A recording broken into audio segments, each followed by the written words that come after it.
Muy buenas tardes a todos.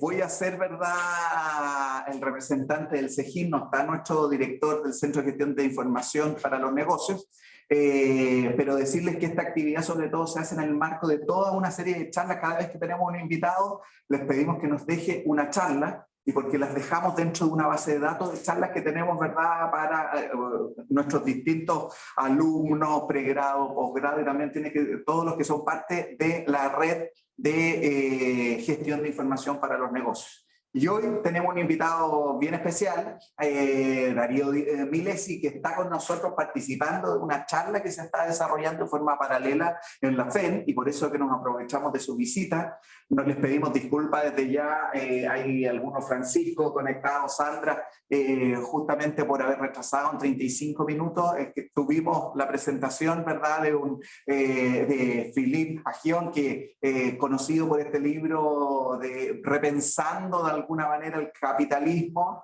Creo que lo estoy diciendo bien, ¿no? Rethinking the Capitalism after having COVID.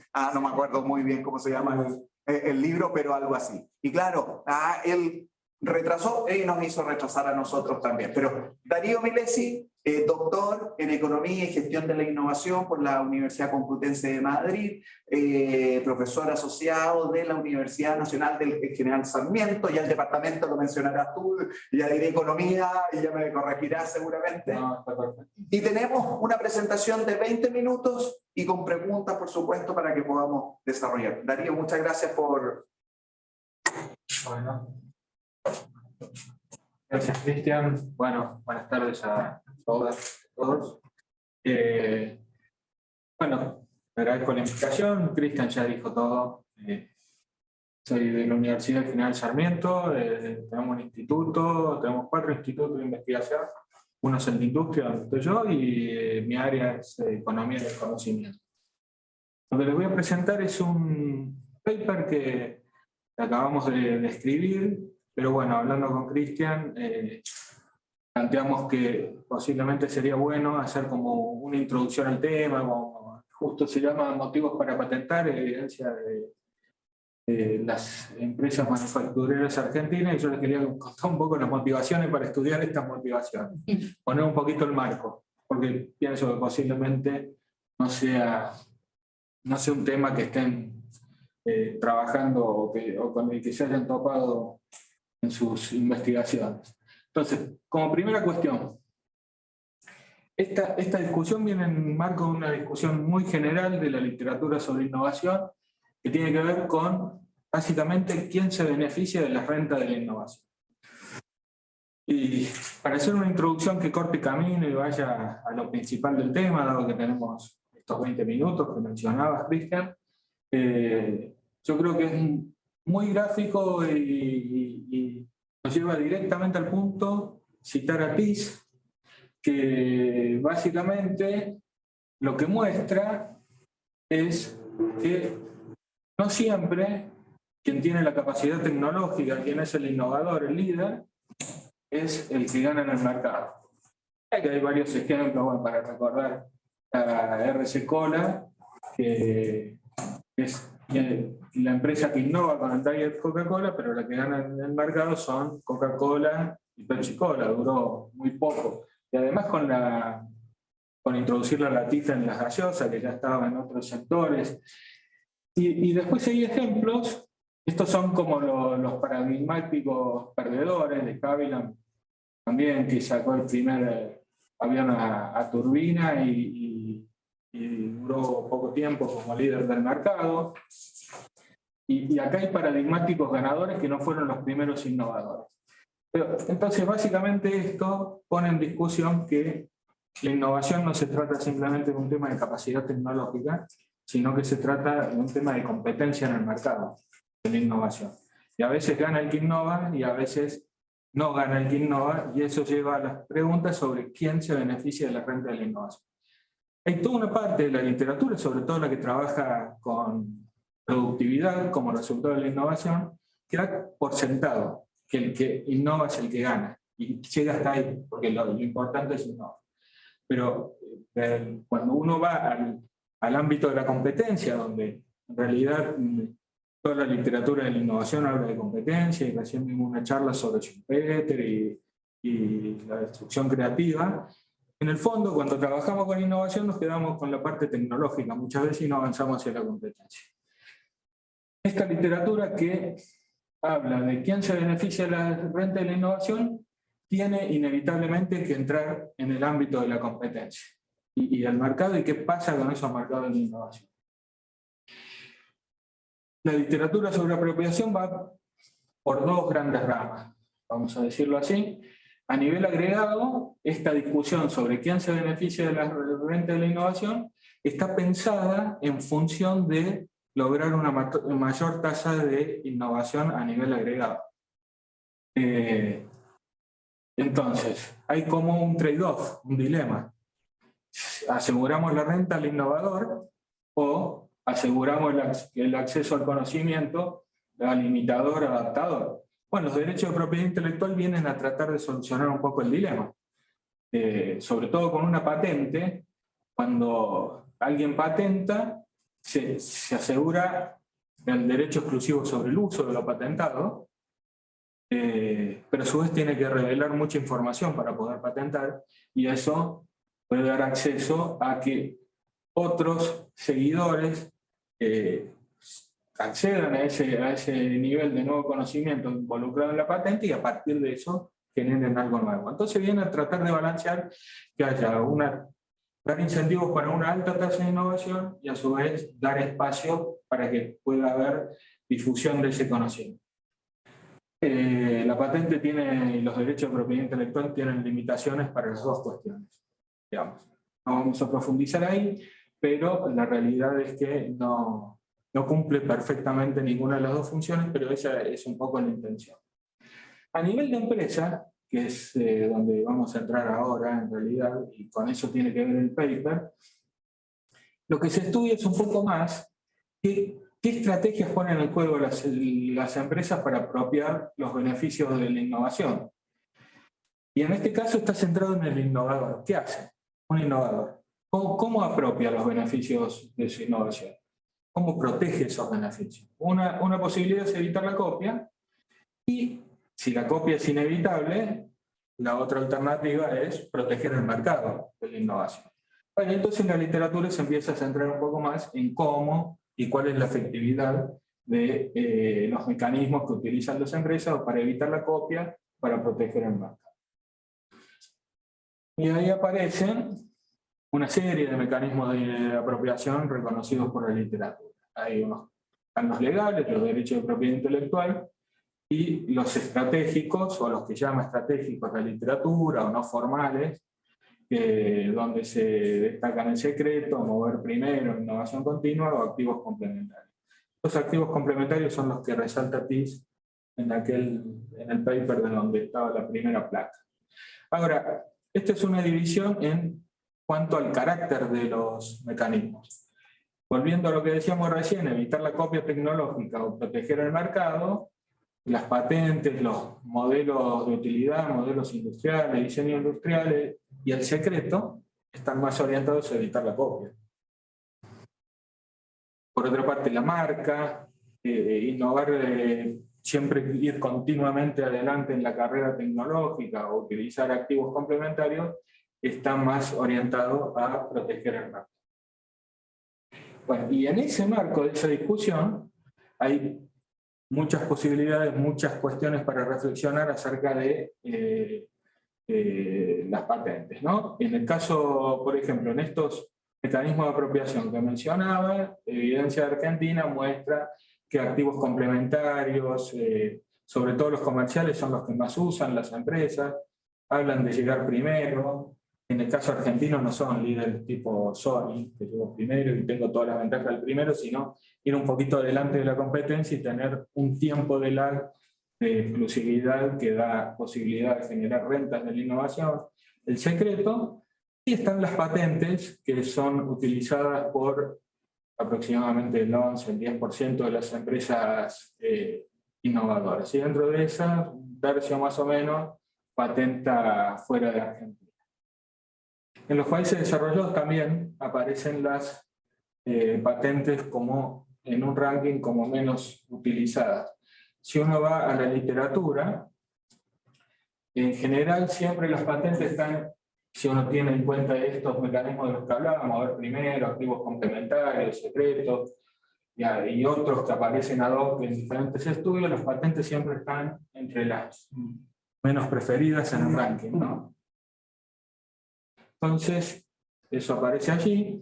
Ahora, a su vez, a nivel internacional lo que hay es un fenómeno de aumento sostenido del patentamiento. Sobre todo aquí tenemos el siglo XXI, pero si uno agarra del medio de los 90 también se ve fuertemente.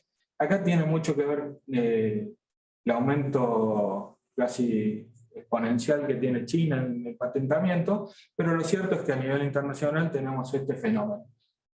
Por las empresas son de lo menos preferido, a nivel internacional el crecimiento sostenido y alto.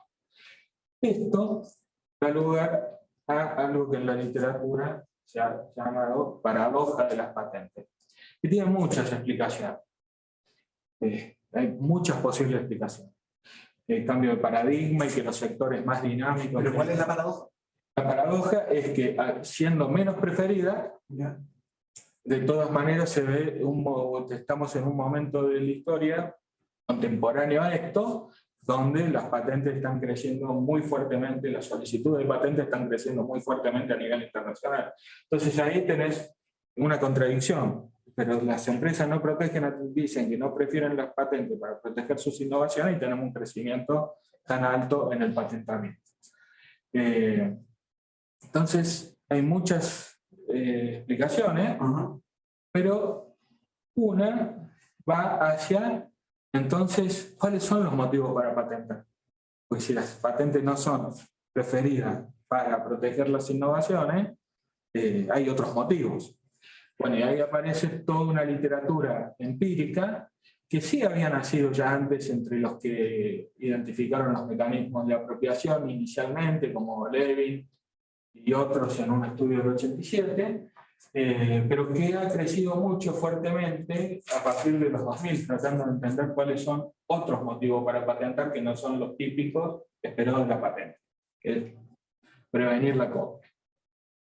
Entonces ahí aparece que se patenta para licenciar o para licenciar cruzado, es decir, yo tengo una patente, licencio y logro que me licencies otra cosa, bloquear a los competidores, trabar algún camino tecnológico para que no puedan desarrollarse por ahí y no amenazar el mercado de la tecnología principal de la empresa que está patentando, tener poder de negociación, tener patentes a veces posiciona mejor para negociaciones entre empresas, ganar reputación, imagen, a veces defensivas.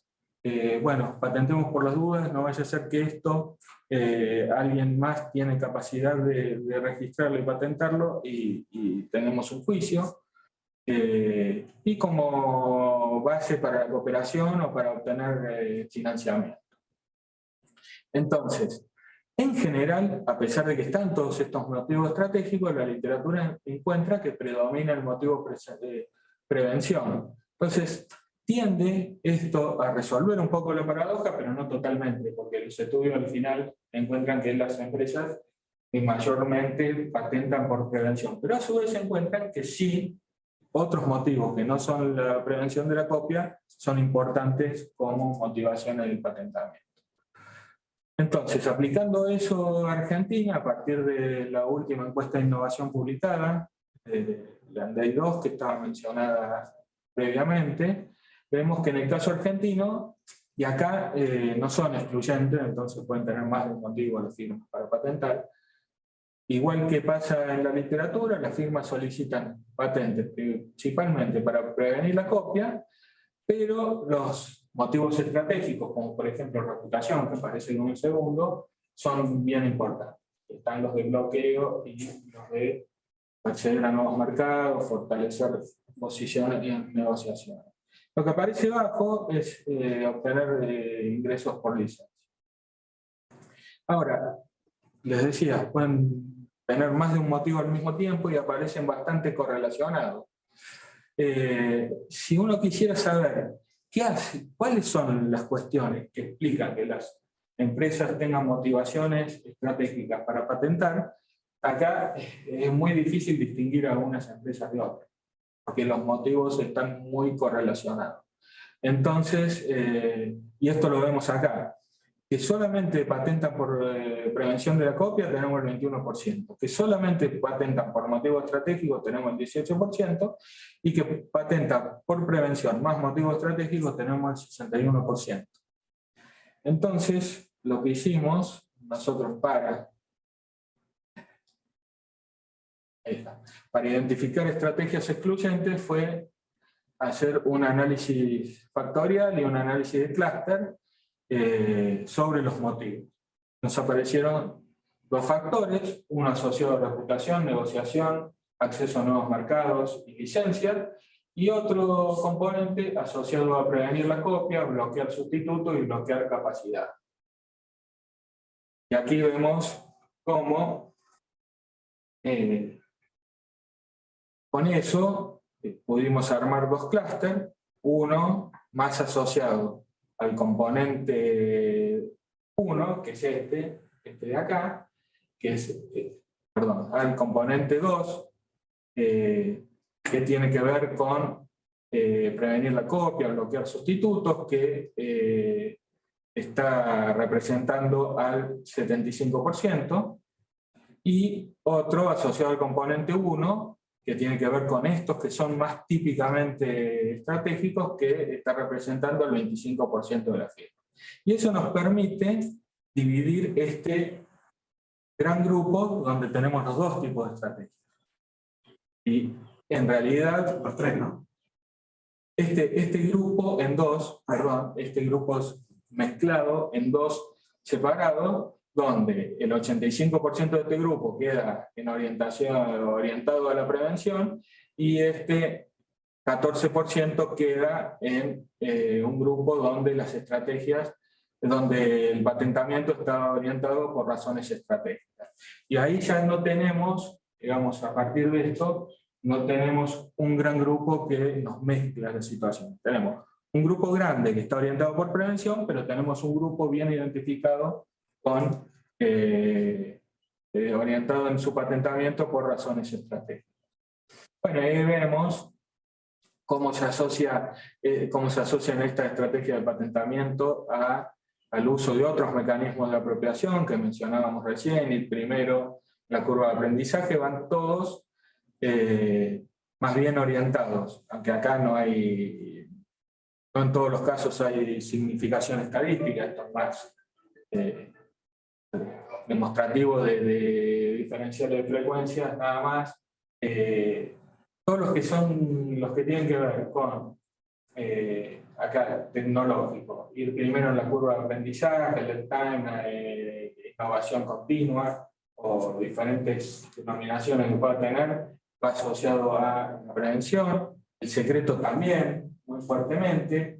Y hay otros que los activos complementarios aparecen un poco más parejos, pero fíjense que los comerciales están más, apenas no significativo claramente, pero aparece más en términos relativos, más asociado a razones estratégicas para patentar. Los otros legales están asociados al patentamiento por prevención, y en el fondo es un poco esto. Los activos complementarios comerciales son muy importantes, y en este caso no aparece en desventaja como en los otros casos las estrategias orientadas, o los patentamientos orientados por razones estratégicas. Pero yendo a identificar los determinantes, hay cuestiones estructurales de las empresas, que son su tamaño, la edad, si son exportadoras o no, si son multinacionales, la intensidad tecnológica del sector al que pertenecen, y después hay características del proceso de innovación, como por ejemplo si hacen I+D en ingeniería, o si innovan o hacen esfuerzos innovadores de Simboide, o embodied, me sale en inglés, no me sale en castellano. Y estos serían, por ejemplo, comprar licencias, know-how, digamos que no son corporales, ¿Ya? y estos son, por ejemplo, maquinaria que ya trae en sí misma la tecnología, incorporar maquinaria. Bueno, ahí lo voy a ver en castellano, recordaremos, y si innovan en producto o en proceso. En el fondo, y eso como explicativo de lo que queríamos ver, las motivaciones. Como tangible, intangible. Sí, no, pero es incorporada y desincorporada. Ya. La primera es desincorporada, no está incorporada la tecnología en nada. Ajá. Cuando innovas a través de la inversión en maquinaria, la tecnología ya viene incorporada en lo que estás invirtiendo. Bueno, aquí vemos que las empresas más grandes tienden o el mayor tamaño tiende a estar positivamente asociado a patentamiento por motivos estratégicos. Las exportadoras no, porque en el fondo las exportadoras son empresas que suelen ser en Argentina no totalmente exportadores, sino que tienen una buena parte de su mercado en el mercado interno. Entonces, en realidad, estas empresas que tienen alto nivel tecnológico suelen patentar para prevenir la copia y exportan. Puede parecer contraintuitivo, porque uno dice todos los motivos estratégicos de los que estábamos hablando se asocian más al mercado que a la defensa tecnológica. Y en este caso, la explicación es esa. Las multinacionales tampoco están patentando predominantemente por una orientación estratégica, sino que cuando patentan en Argentina es para prevenir la copia en el mercado argentino.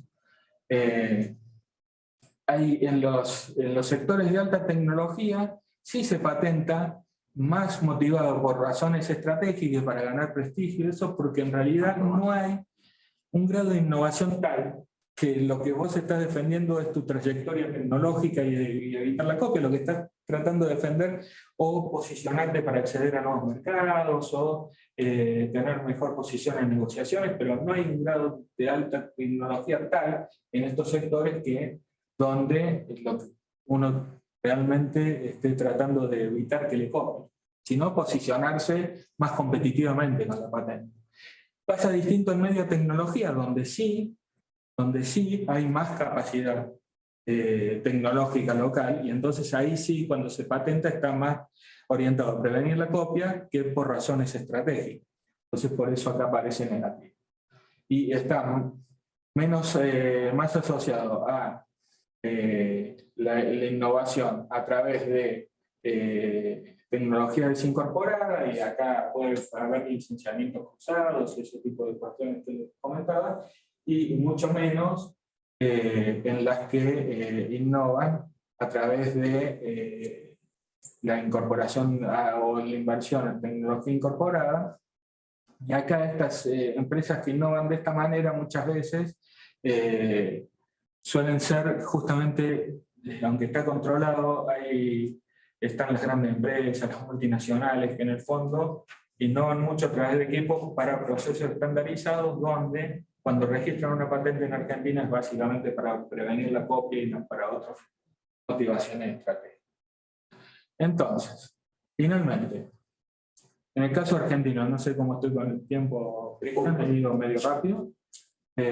Vamos muy bien, así que tranquilo. La evidencia de los motivos para patentar en los países latinoamericanos es casi nula, y este trabajo entonces trata de dar algo de evidencia en esta dirección.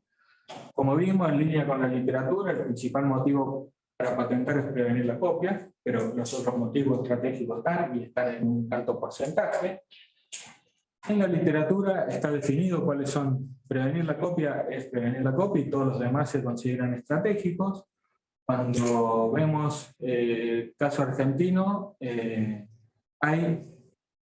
los objetivos de bloqueo forman parte más de esta idea de prevenir la copia. en la literatura el bloqueo es un motivo estratégico, porque está pensando, no estoy pensando yo en proteger algo con lo que quiero llegar al mercado. Pero uno podría pensar que cuando se bloquea, se está tratando de proteger aquello con lo que se llegó al mercado. Y cuando uno puede hacer el trabajo con los microdatos en Argentina, el análisis de factorial y de clúster da como que esas cosas van de la mano y está mucho más cercano el bloqueo a prevenir la copia que a aquellos motivos estratégicos más light que se asocian en la literatura. El otro 25% sí identificamos empresas donde hay un patentamiento estratégico más alejado del tradicional de prevenir la copia. Y tienen todas estas características que vimos recién: menor orientación exportadora, menor presencia en multinacionales, mayor presencia en alta tecnología y la inversión en tecnologías no incorporadas que suelen ser complementarias a patentes. ¿No? Uno diría, es raro decir que una patente no es tecnológica, porque el que patenta realmente tiene que tener un desarrollo tecnológico, pero es menos tecnológica dura que las patentes motivadas hacia cuestiones estratégicas. Bueno, y este es un camino iniciado de estudiar estos temas. En realidad estamos pensando un trabajo de campo específico para relevar los motivos, para relevar cosas que hablábamos esta mañana, cuáles llegan al mercado y cuáles no, para ver si los motivos iniciales de la solicitud de patente se reflejan en el uso efectivo de la patente luego. Entonces esta trayectoria efectiva de las solicitudes sería importante para poder valorar realmente los motivos, porque los motivos no dejan de ser una expresión de algo que uno quiere que ocurra. No, patento por este motivo. Bueno, ¿y qué pasa después? No solo si lo tiene, sino qué hace con la tecnología que patentó. Si la usa entonces para bloquear, si lo usó para negociaciones, si le dio prestigio. Es como comprobar si lo que se está planteando como intención se efectiviza. Y realmente sería súper interesante también tener evidencia de otros países latinoamericanos. Nosotros lo tenemos en nuestra encuesta de innovación, básicamente porque hace unos años que venimos trabajando sobre esto y nos preguntaron qué se podía preguntar en la encuesta de innovación de Argentina sobre estas cuestiones. Hicimos una encuesta como de 15 páginas y fue una, pero esto quedó. Y entonces está preguntado, pero en realidad en otros estudios a nivel internacional son trabajos de campo específicos los que hay, generalmente. Y por otra parte, normalmente tampoco entran en esta otra cuestión, de ver qué pasa efectivamente con la trayectoria. Y sería espectacular que se pudiera preguntar en encuesta de innovación, pero ahí uno compite con todas las otras secciones. Exacto. Que por ahí algunas son más directas. Y bueno, y es tema relevante también para orientar políticas. Porque si uno considera que la competencia tecnológica se da en el mercado, y no solamente en la capacidad para innovar, y cuando hablamos de empresas que puede patentar, la capacidad ya está, no es el mismo caso de todas las otras empresas que hay que generarles la capacidad, la política también podría tener en cuenta que para sus empresas puede ser relevante acceder o poder hacer un uso estratégico también de la patente y no solamente en términos de... Entonces, tener en consideración que la patente tiene otras funciones, no solamente prevenir la copia, puede orientar la política. Bueno, y en ese camino un poco estamos. Perfecto, perfecto. Oye, como en toda charla, yo no quiero monopolizar y tengo varios comentarios, así que no sé, Claudia, si tú quieres y después... Bueno, Darío, felicitaciones por tu charla muy interesante. A uno le invita a reflexionar otras temáticas que no tenía como tanto en vista, ¿no? La importancia de patentar, ¿cierto?, la mayoría de las empresas a través de evitar la copia y potenciar el modelo industrial. frente a tu pregunta, ¿qué se beneficia en las ventas que genera la innovación? Mi pregunta va un poquito más allá, porque ahora que nos encontramos en un nuevo mercado, ¿no? Donde tenemos una visibilidad mayor y una nueva forma de competir, y de competir, sí, de vender, y de clientes, y de relaciones bipersonales y todo. ¿Cuál es el rol que tomaría innovar en un modelo de negocio para ti? ¿Cuál sería la sugerencia para los empresarios argentinos en este caso? Porque muchas veces la innovación con un buen modelo de negocio queda resguardado de mejor manera, ¿no? Yo creo que ahí vamos a la primera placa. Yo creo que puede ser fundamental. Es otro sesgo que tenemos, y de hecho la encuesta es solo sobre empresas manufactureras, y la literatura sobre innovación nace de analizar la manufactura y la cosa física, y por ahí nos cuesta un poco irnos de eso. Yo pienso que el modelo de negocio es parte de la competencia en el mercado, de la competencia, podemos decirle por tecnología, que suena a duro, o por conocimiento. Y yo creo que es fundamental, es como el activo complementario fundamental. Hay una literatura que está existiendo ahora de servitización. Servitización. Sí, No sé si se traduce así, servitization, sí, sí. pero que lo que está haciendo en manufactura es ponerle servicios. Claro. Y ahí, justo en todo lo que es el proceso de manufacturas con servicio, es efectivamente en esta cosa, cómo ajustan los modelos de negocio con servicio en manufactura. Claro. Uno comenta todas estas cosas y, por ejemplo, a Cristian, que tiene una trayectoria más de emprendedorismo, de los negocios, por ahí le suena como obvio. Pero en la tradición de la economía de la innovación, más dura, que uno viene del evolucionismo, es básicamente darse cuenta de algunas cosas. Y ahí TIS yo creo que fue un aporte fundamental. Y abrir los ojos de que no se trata solo de... La capacidad tecnológica no te asegura que venga todo lo que viene después. No sé, No, te mata el paradigma al tiro, ¿verdad? De, oye, dale, invierte, que... Claro, hay que acompañar con otras cosas, porque en el fondo se trata de competencia, que es otra cuestión, que si bien, pues creo que ya me estoy repitiendo con algo que no sé si dije esta mañana, pero la competencia schumpeteriana, todos hablamos de la competencia schumpeteriana, pero no tiene cuerpo en lo que hacemos, y no tiene cuerpo en nuestra evidencia. Nos quedamos con los que innovan van a aumentar la productividad, y seguro que esos ganan, digamos, compiten a través de la tecnología, pero la competencia en sí no tiene cuerpo. Esto un poco ya habla de estrategia en el mercado, pero tal vez se queda corto.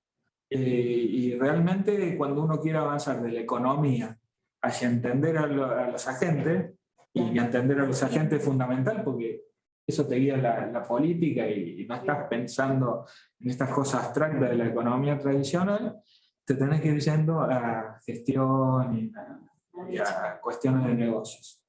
Sí, Realmente. sí, claro, complementando un poco eso también, como que a la larga la mayor innovación, lo que se ve como en los casos como de mayor éxito, actualmente está como justamente en los modelos de negocios mismos. Como que a la larga, no sé si vemos como Uber, todas estas cosas que hay ahora, ellos no crearon las aplicaciones, no crearon la comida, no crearon los autos, pero ellos juntaron cosas que existían y fue un modelo de negocio exitoso, la verdad. Entonces, y eso es algo que no es como que inventaron ninguno de los elementos, sino que mezclaron elementos y el modelo de negocio fue lo exitoso. Sí, yo con esto no tenemos que concluir que la capacidad de generar nuevas tecnologías, Claro. más pura y dura, no tiene importancia, Claro. pero estas cosas te demuestran que para que eso se transforme en ventaja competitiva, tenés que hacer estas otras cosas que parecen fundamentales. En la industria automotriz, Tesla, por ejemplo, es fundamental la tecnología. Entonces, Claro. hoy en día nos encontramos con un mundo tan globalizado en el cual no podemos dejar de lado ni uno ni el otro, sino que Exacto. tenemos que... Exacto, pero que nos Ojo, en ese muestra... caso es un caso como igual, para mi gusto, como relativamente naciente, porque todavía los autos como eléctricos no llegan como tan masivamente, entonces Es subsidiado. Entonces, a lo mejor, no sé, en 50 años Tesla ya no va a existir, va a ser como Tesla, que es como, no sé, ahora hablamos de Yahoo que no existe, pero Yahoo inventó lo que ahora Google rentabiliza. Es como quizá en un futuro llegue a ser algo así. Igual esos procesos lo hemos tenido en la historia. Ustedes saben que escribimos con este teclado y estaba el Desborak, que era mucho mejor tecnológicamente, mucho más eficiente. Hay que desaprender, hay que desinvertir, y en lo autobiológico, por supuesto, hay que hacerle todo el entorno, todo el contexto para que eso se pueda usar, y esos procesos cuestan un poco. Sí. Y lo otro es que en su lógica. Ahí se mencionaba, se separaba como innovación de alta tecnología y mediana tecnología. Algo así es, sí. ¿Cierto? ¿Eso cómo se define? O sea, ¿cómo... No, la verdad que ahí no hicimos un trabajo de ver, claro, pero hay trabajos en Argentina de taxonomías en función de cómo innovan los sectores en Argentina. Claro. Y no innovan igual que en otros lados, y a veces lo de alta tecnología en Argentina... los sectores de alta tecnología de la OCDE, que son la clasificación que tomé, yo no quise ir en todos los detalles, no son de alta tecnología en Argentina porque no hacen mucha I+D, por ejemplo. Y los sectores más típicos del perfil productivo argentino sí hacen más esfuerzo de I+D por ahí y son de baja tecnología, no. Pero los que más caracterizan por ahí a Argentina como sectores que sí hacen más I+D son los que en las clasificaciones internacionales son los de media. Claro que lo decía, automotriz, ahí se mostraba que los que eran como de alta tecnología tendían como a usar las patentes no para como proteger el producto, sino más estratégico, ¿cierto? Los de alta. Los de alta. Sí, porque la interpretación nuestra es que en el fondo pueden patentar, pero no es que están desarrollando una trayectoria de liderazgo tecnológico donde lo que quieren evitar es que les copien, sino que encontraron algún espacio donde generan algo, pueden patentar, pero la patente es para posicionarse más competitivamente por cuestiones estratégicas. Claro. Entonces, claro, quizá también tiene que ver como con el ciclo de vida más corto también, como de eso, claro, cuando es como alta tecnología, se supone que es como más competitivo, o sea, no se basa tanto como en el hecho de que ya, yo tengo como más tecnología y con esto voy a durar como 5 o 10 años y me interesa protegerme. A la larga es como que saben que a la larga quizás no va a durar tanto, que continuamente tienen que estar como actualizando, innovando. Sí, cuando hablamos de eso en Argentina, por ahí biofarmacéutica, ese tipo de cosas, donde en el fondo lo que quieren es mostrar cierto nivel para poder acceder a algunos mercados y ese tipo de cuestiones. Y justamente son los que menos quieren, por ejemplo, que se firme el Tratado de Cooperación de Patentes, porque eso implicaría que todos aquellos sectores donde ellos están trabajando podrían venir a patentar las multinacionales más fácilmente. Argentina, al no firmar el tratado, se puede mantenerse con algún tipo de criterio propio para aceptar o no aceptar la solicitud de patente. Y básicamente son esos sectores, sí, no tienen muy largo plazo esas cosas que hacen. Oye, yo quiero preguntarte sobre 3 cosas que después voy a seguir preguntando, pero no quiero que se me hagan la idea porque, nuevamente, primero comentarios. El tema del número de patentes, el efecto Asia. Iba a decir efecto China, pero déjame llamarlo efecto Asia en general.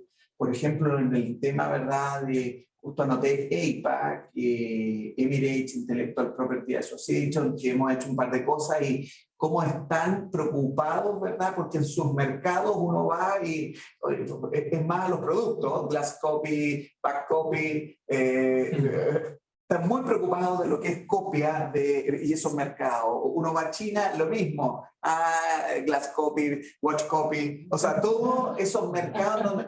Entonces me imagino, y por eso de que ya lo transformo a pregunta, pero me imagino yo que el tema China o Asia en general hace que el tema de patentes empiece a ser de alguna manera... No lo puse, pero hay unos informes anuales de la OMPI y cuando muestran los patentamientos por las principales oficinas, uno ve que a mediados de los 90, más o menos, sí, de los 90, la curva china es la que va así. Las otras vienen más o menos todo igual, y la de China Y debe haber pasado algo ahí. triplica a cualquier... Hay que ver el 2001, ¿no? Creo que el 2001 es cuando China entra a la OMC, Claro. con lo cual habría que ver ahí si es que es parte de también, así como un tirón de oreja como lo hicieron en España en algún minuto en términos farmacéuticos, cuida los derechos de propiedad. Habría que ver si es que en ese entrada... Bueno, habría que ver también, pero en China son predominan las patentes de residentes.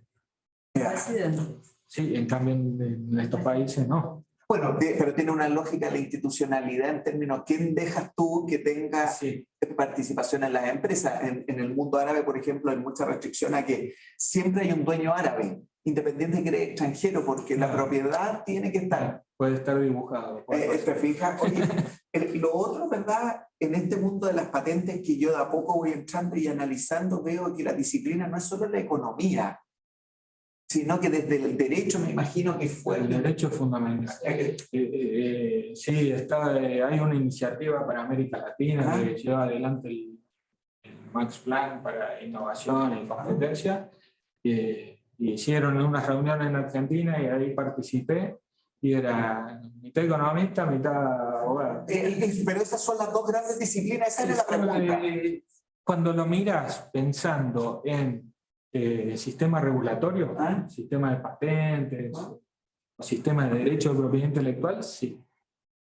Pero yo creo que para analizarlo desde los procesos que nos interesa entender a nosotros, está eso y está todo lo que tiene que ver con negocios, con emprendedorismo. Es más business and economics.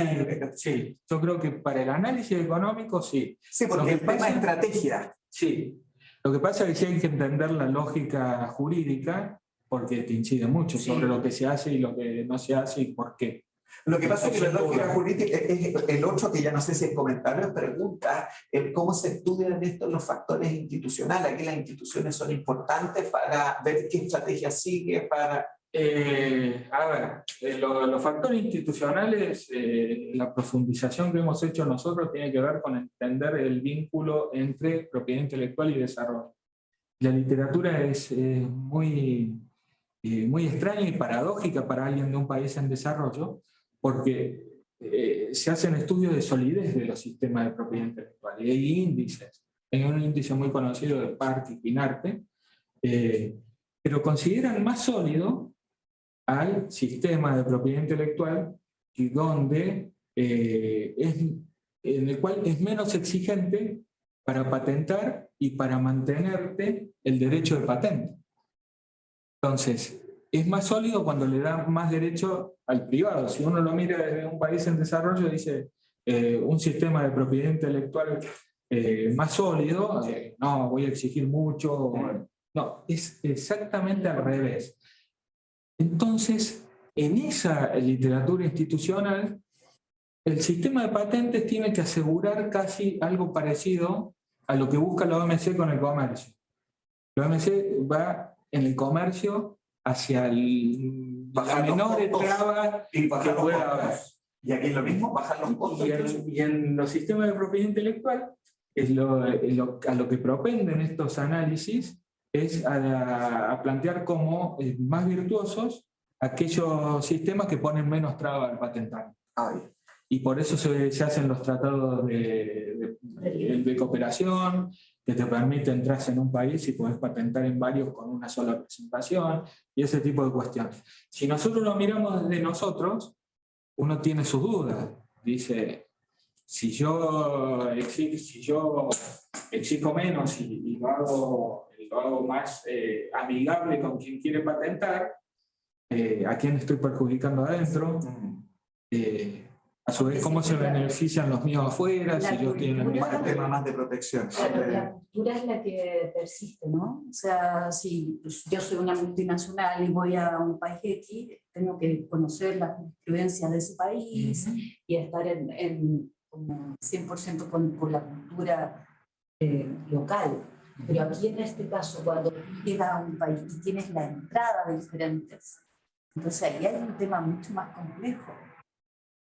Claro, pero de facilitarte, igual vienes a proteger lo tuyo si te facilita la entrada y patentas. Claro. Sí, pero como él Y ahí- dice, no se ve cómo perjudica al otro. Bueno, cuando se mira desde el desarrollo, Es uno fantástico. pone la mirada ahí, pero hay que tener cuidado con los análisis porque lo que a nosotros nos parecería, a mí me parece obvio, más sólido es, yo tengo más control sobre lo que se hace. En la literatura se interpreta con esta literatura que nos viene de los países desarrollados, se interpreta como más sólido aquello donde cada país tiene menos control sobre lo que Es que una lógica distinta de pensarlo, por eso te digo, porque me hiciste acordar, y dado que está Darío de Argentina aquí, cuando Apple quiere entrar a Argentina, pero no puede decir que no produce en Argentina. Entonces, claro, está la lógica protectora, pero evita, ¿verdad?, ese comercio. Exacto. En este caso es lo contrario, facilitas que llegue en la lógica que tú haces más fácil el patente. Interesante, Darío. Oye, Bueno, me quedan más, pero esto yo voy a seguir ahí. todas las ideas. Oye, porque tengo un interés particular en este tema, así que me voy a aprovechar de esta visita. Gracias, Gracias por la Darío. atención. Oye.